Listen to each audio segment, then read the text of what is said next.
warahmatullahi wabarakatuh. Perkenalkan, nama saya Nabila Lustari dengan NPM 20520111040, mata kuliah Hukum Waris, dan dosen pengampu yaitu Dr. Nunung Rodlia MA. Materi yang pertama yang akan saya sampaikan adalah hukum waris dalam Islam.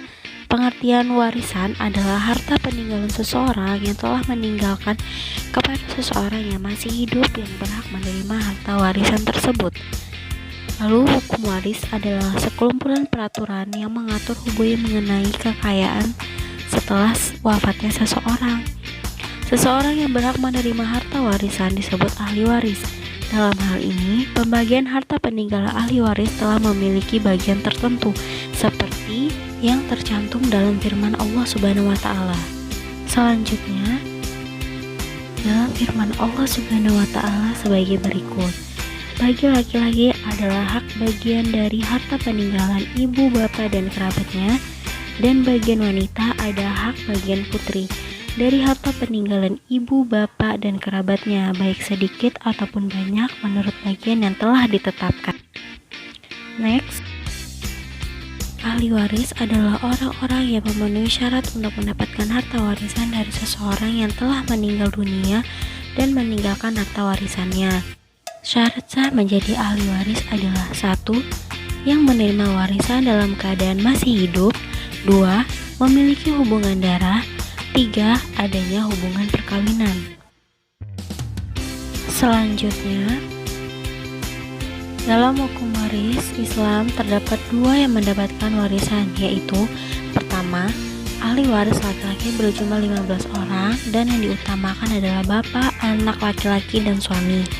Kedua adalah perempuan, yaitu berjumlah 10 orang yang diutamakan adalah anak perempuan, ibu, cucu perempuan dari anak laki-laki, istri, dan saudara kandung perempuan. Selanjutnya, jenis ahli waris. Ditinjau dari bagian harta yang diterimanya, ahli waris dibagi menjadi 2. Pertama, the zawil furud, yaitu para ahli waris yang porsi atau presentasi bagian yang sudah ditemukan di dalam Nash, Al-Quran atau Sunnah. Kedua, ashobah, yaitu para ahli yang mendapatkan sisa harta warisan. Dan ashobah dibagi menjadi 3, yaitu A1 ashobah binafsihi, 2 ashobah binakhairi, 3 ashobah ma'ak khairi.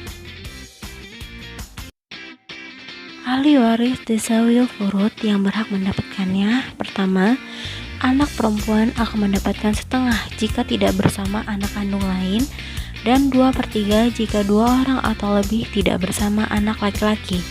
Kedua, cucu perempuan dari pihak anak laki-laki mendapatkan setengah jika tidak ada anak perempuan. 2/3 jika 2 orang atau lebih dan tidak ada anak perempuan. Ketiga, suami mendapatkan setengah jika tidak ada anak atau cucu, dan 1/4 jika ada anak atau cucu yang berhak. Keempat, istri mendapatkan setengah jika tidak ada anak, cucu, dan 1/8 jika ada anak dan cucu. 5. Ibu akan mendapatkan 1/3 jika almarhum tidak meninggalkan anak atau cucu, dan 1/6 jika almarhum meninggalkan anak atau cucu dari anak laki-laki atau 2 saudara atau lebih.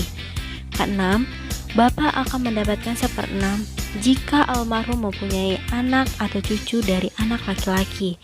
Ketujuh, kakek dari ayah akan mendapatkan 1/6 jika almarhum meninggalkan anak atau cucu dari anak laki-laki sedangkan bapak tidak.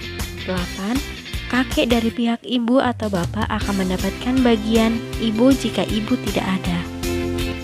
Yang terakhir ada rat dan awal. Rat adalah membagi sisa-sisa bagian warisan yang belum habis terbagi secara berimbang. Awal adalah membagi kelebihan perhitungan bagian warisan secara berimbang kepada semua ahli waris. Syarat rat 1.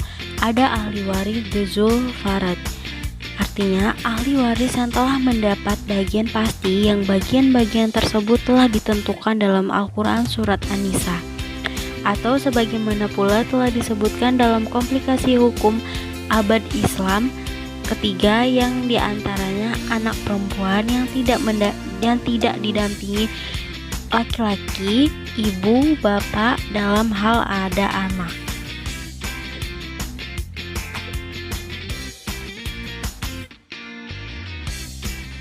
Sekian presentasi dari saya mohon maaf bila ada kesalahan dalam ucap ataupun kata. Saya akhiri, wassalamualaikum warahmatullahi wabarakatuh. Terima kasih semuanya.